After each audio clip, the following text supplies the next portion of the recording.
ini. Adapun tokoh-tokoh tersebut antara lain 1.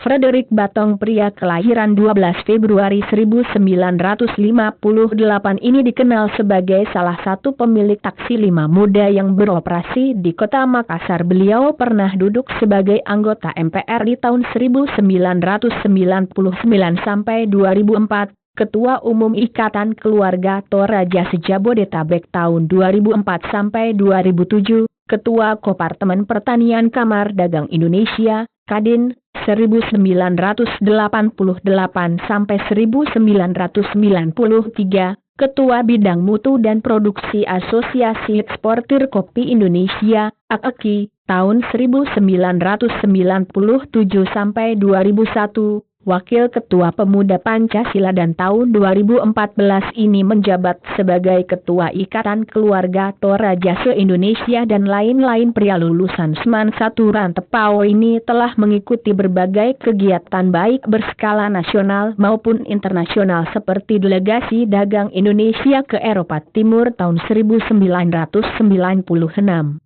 Delegasi Indonesia ke Taiwan tahun 1996 untuk mengamati pertanian dan organisasi petani di negara ini. Delegasi AKI Pusat mengikuti Specialty Coffee Conference di Amerika Serikat tahun 1996 dan masih banyak lagi kegiatan beliau. 2. Lita Brand. Siapa yang tak mengenal bis Lita Encong?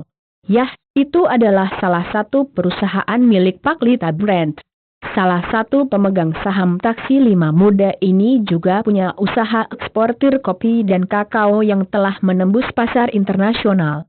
Lelaki tamatan SMA Katolik Makale ini tercatat pernah duduk di bangku Dewan Perwakilan Daerah RI mewakili daerah Sulsel 3.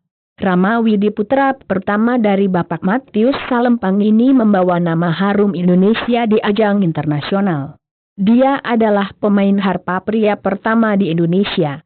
Dia pernah menjadi musisi pertama Indonesia yang bermain di gedung Opera Vienna dalam acara Vienna Jazz Festival, menjadi solois dengan Sinfonia Vienna, ikut dalam tour bersama Zoltan Kodaly World Youth Orchestra, finalis kompetisi internasional di Munich, Jerman dan di United